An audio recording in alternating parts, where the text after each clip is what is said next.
আপনার বাসার জন্য আসবাবপত্র কিনবেন, সেই আসবাবপত্রগুলো কেনার আগে কি কি বিষয় বিবেচনা করবেন। যখন কেউ নতুন আসবাবপত্র কিনতে যায়, তিনি সব সময় সেরা মানের আসবাবপত্র কেনার চেষ্টা করেন। আমি বিভিন্ন সময় বিভিন্ন আসবাবপত্র বিক্রয় প্রতিনিধি, অভ্যন্তরীণ ডিজাইনার এবং কারিগরদের সাথে কথা বলেছি। ভালো মানের আসবাবপত্র নির্বাচন করার কিছু উপায় আছে। সবার শুরুতে আমাদের বুঝতে হবে কাঠের ধরন সম্পর্কে আমাদের জানতে হবে।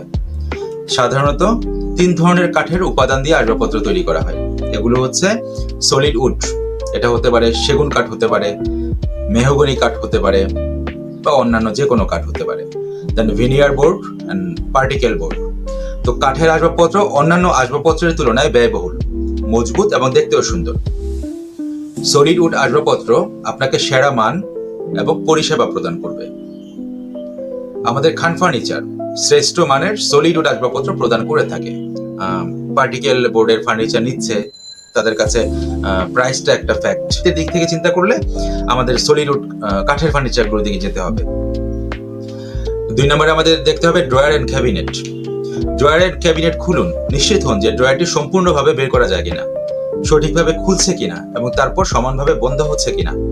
3 নম্বরে দেখতে হবে আপনার জীবনধারা বিবেচনা করুন। আপনার পছন্দের রং কি এবং এর কাপড়টা কি হবে। আপনার বাড়িতে পোষা প্রাণী থাকলে আপনাকে সতর্কতার সাথে কাপড় এবং মডেল পছন্দ করতে হবে। আপনার বাড়িতে যদি বাচ্চা বা পোষা প্রাণী থাকে, তবে গাঢ় রঙের বা টিভিডেট মতো দাগ প্রতিরোধী শক্ত কাপড়ের আসবাবপত্র পছন্দ করা আপনার জন্য ভালো হবে। 4 নম্বরে দেখতে হবে রং সম্পর্কে বাস্তবসম্মত হতে হবে। একসময় আমার বাড়িটি কমলা, নীল এবং সাদা রঙে সজ্জিত করা হয়েছিল এবং আমি ভাবলাম আমার ওইসব রংগুলো চিরদিন থাকবে। সেই সময় আমি একটি আসবাবপত্রের দোকান থেকে একটি কমলা রঙের চেয়ার কিনেছিলাম। এই চিরদিন টিকেছিল মাত্র 1 বছর। অর্থাৎ যে আসবাবপত্রটা আপনার ওয়ালের সাথে বিভিন্ন কালার কম্বিনেশনের সাথে যাবে, যে কোনো জায়গায় অ্যাডজাস্ট করতে পারবেন, এই ধরনের রঙগুলো পছন্দ করুন। পার্টিকুলার একটা সিঙ্গেল রঙে না যে। আসবাবপত্রের পায়া পরিদর্শন করুন, অর্থাৎ যদি ভারী কাঠ হয় বা সোফা হয় বা চেয়ারের ফ্রেমে জয়েন্ট থাকতে হবে, প্যারেক হলে ভালো হবে না। আসবাবপত্রের পায়া থেকেই ভালো আসবাবপত্র চেনা যায়। 6 নম্বরে স্প্রিং চেক করুন।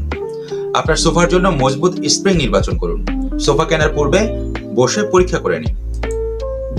দেন হচ্ছে সঠিক সময়ে কিনুন। সঠিক সময় বলতে ফার্নিচারের শোরুমগুলো বছরে বিভিন্ন সময় ডিসকাউন্ট দিচ্ছে। এই ডিসকাউন্ট সময়গুলোতে আপনারা ফার্নিচার কিনে ফেলুন, কারণ ফার্নিচারের গুণগত মান সবসময় একই রকম থাকে। তো একই রকম মানের প্রোডাক্টগুলো যদি আপনারা ডিসকাউন্ট মূল্যে পেয়ে যান, নেবেন না কেন? যেমন বিভিন্ন ধরনের ফেস্টিভ্যালে ডিসকাউন্ট আসে বা ওয়েডিং সিজনে ডিসকাউন্ট আসে। যেমন খান ফার্নিচার এখন ফ্ল্যাট 25% ডিসকাউন্ট চলছে। এই সময়গুলোতে আসলে আপনাদের টাকা তো বেঁচে যাবে, কিন্তু গুণগত মান বা প্রোডাক্ট তো একই ধরনের পাচ্ছেন। তো ফার্নিচার কেনার আগে আপনার বাসার জন্য এই সমস্ত বিষয়গুলো বিবেচনা করলে আপনাদের জন্য ভালো হবে।